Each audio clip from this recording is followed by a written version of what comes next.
ये कहानी है गोमतीपुर में रहने वाले ज़ईफ किसान मल्लैया की। वो बहुत ही गरीब था। ज़ईफ होने की वजह से वो सख्त मेहनत नहीं कर पाता था। ज़ईफी की वजह से कई मसाइल उसे दरपेश थे। एक दिन सुबह मल्लैया अपनी अहलिया गंगा का दिया हुआ तोशा लेकर घास लाने के लिए निकला। उसने अपने तोशे की थैली को एक दरख्त की शाख पर ले जाकर लटका दिया। अब वो घास काटने के लिए निकल पड़ा। वहां पर काफी घास थी और मल्लैया वहां जाकर घास काटने लगा। घास की कटवाई के बाद कुछ देर आराम करने के लिए वो दरख्त के पास जाकर बैठ गया।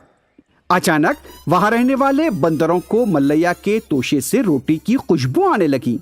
पूरे बंदर आहिस्ता आहिस्ता करके वहां पर जमा हो गए और फिर मल्लैया के तोशे की थैली खोलकर रोटियां खानी शुरू कर दी।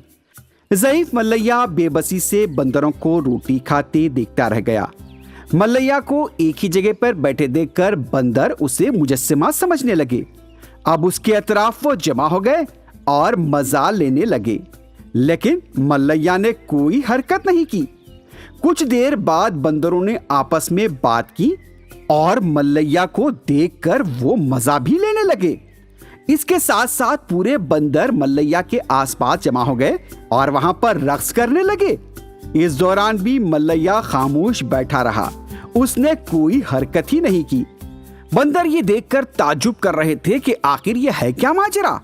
फिर उसके बाद बंदरों ने मल्लैया को वहां से उठाया और उसे मंदिर की तरफ लेकर चल पड़े। वहां की सीढ़ियों पर मल्लैया को बिठा दिया गया।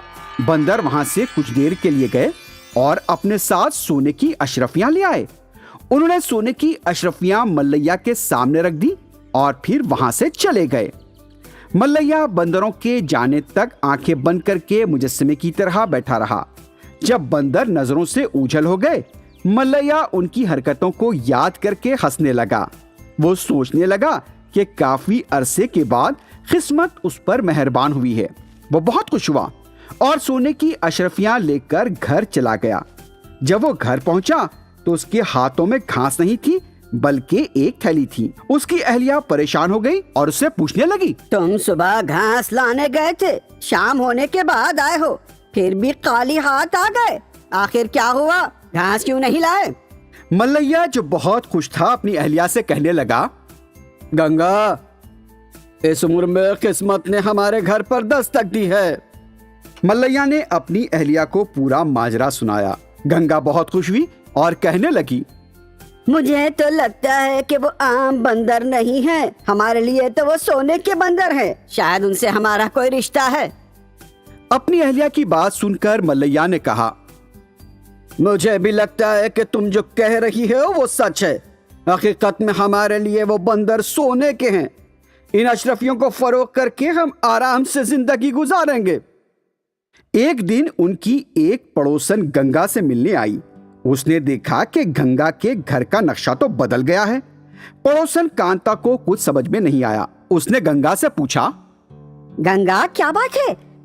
तुम्हारा घर तो बहुत चमक रहा है। क्या तुम्हें कोई खजाना मिला है? गंगा जो भोली खातून थी, उसने अपनी पड़ोसन कांता को बंदरों वाला वाकया पूरा बता दिया। कांता ने जब ये सुना तो उसमें लालच पैदा हुआ। अब वो भी चाहती थी कि उसके हाथ भी खजाना लगे। ये सुनकर फौरी वो अपने घर की तरफ दौड़ी और फिर वहां जाकर अपने शौहर सुब्बू को सारी बातें बता दी। सुनो जी, तुम फौरी उस पहाड़ वाले दरख्त के पास जाओ जहां पर बंदर रहते हैं। उन बंदरों से किसी भी तरह सोने की अशरफियां लेकर आओ। सुब्बू को मल्लैया के दौलतमंद बनने का सुनकर बहुत हसद हो रहा था। वो अपनी अहलिया की बात पर राजी हो गया। अगले दिन कांता ने सुब्बू को सुबह सुबह रोटियों की थैली पकड़ा दी। सुब्बू उसे लेकर पहाड़ के पास वाले दरख्त की तरफ चल पड़ा। उसने रोटियों की थैली को दरख्त पर लटका दिया और वही मुजस्समे की तरह बैठ गया। अब बंदरों को रोटियों की खुशबू आ रही थी। कुछ ही देर के बाद बंदर फिर वहां पर आहिस्ता आहिस्ता जमा होने लगे। बंदर जब पूरे वहां पर जमा हो गए तो उन्होंने रोटियां निकालकर खानी शुरू कर दी। इसके बाद वो सुब्बू की तरफ बढ़ने लगे जो मुजस्समे की तरह बैठा हुआ था। बंदरों ने उसे भी उठा लिया। बंदरों की हरकत से सुब्बू को बहुत मजा आ रहा था। बंदरों की हाथों से उसे गुदगुदी होने लगी तो वो हंसने लगा। ये देखकर बंदर सुब्बू से नाराज हो गए।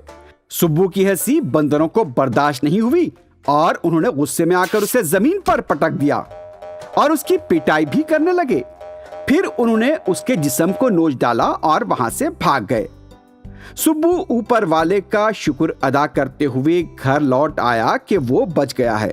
फिर उसने अपनी अलिया कांता से कहा, देखा तुमने, उन बंदरों ने मेरा क्या हाल किया है। अच्छा, अब समझी मैं।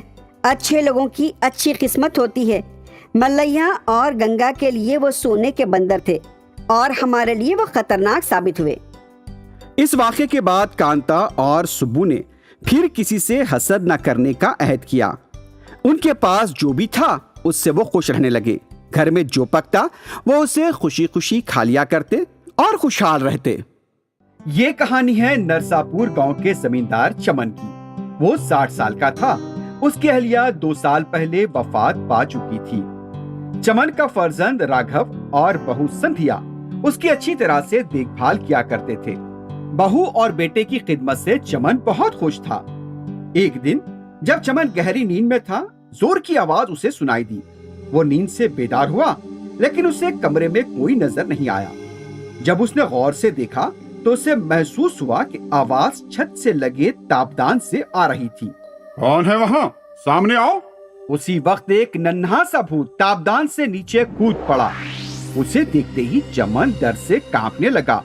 उसमें हिम्मत नहीं थी कि वो क्या सवाल करे। फिर भी उसने डरते डरते पूछा, कौन है तुम? यहाँ क्यों आए हो? ये सुनकर छोटे भूत ने कहा, तुमने मुझे पहचाना नहीं, मैं भूत हूँ। अपने घर में तमाशा करके सबको परेशान कर रहा था, इसलिए सबने मुझे गुस्सा किया और मुझे बाहर खेलने के लिए भेज दिया। इसलिए मैं यहाँ खेलने आ गया। तुम्हारा घर मुझे बहुत अच्छा लगा।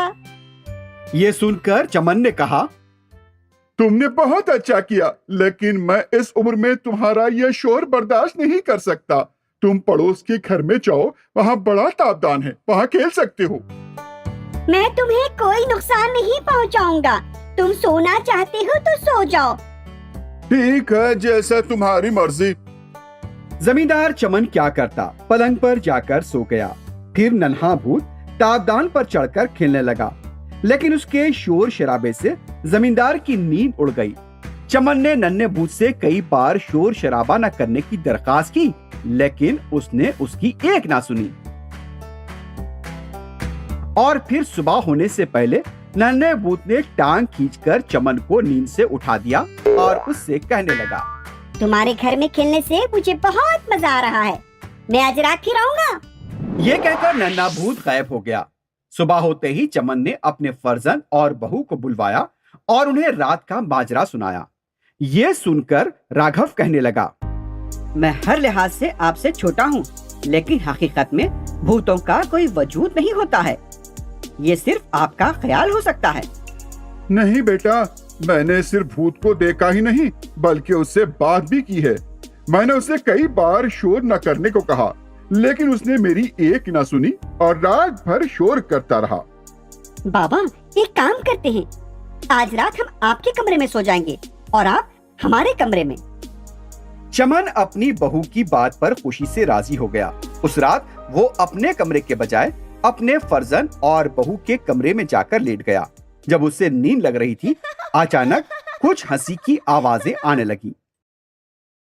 वो शरारती नन्हा भूत चमन के सामने खड़ा था और उसे गुस्से से देख रहा था।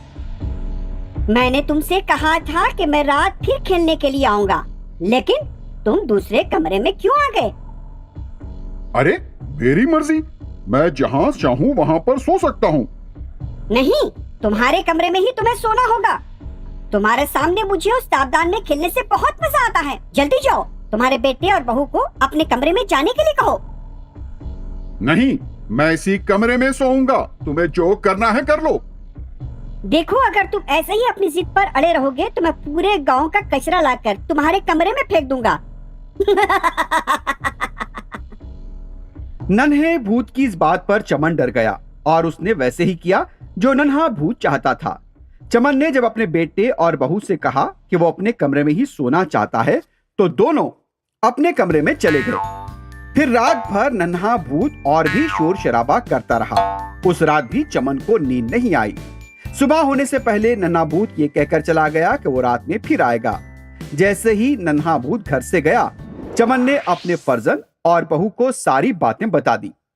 ये सुनकर बेटा कहने लगा, बाबा, ये आपका ख्याल है, हकीकत में कोई भूत नहीं होते।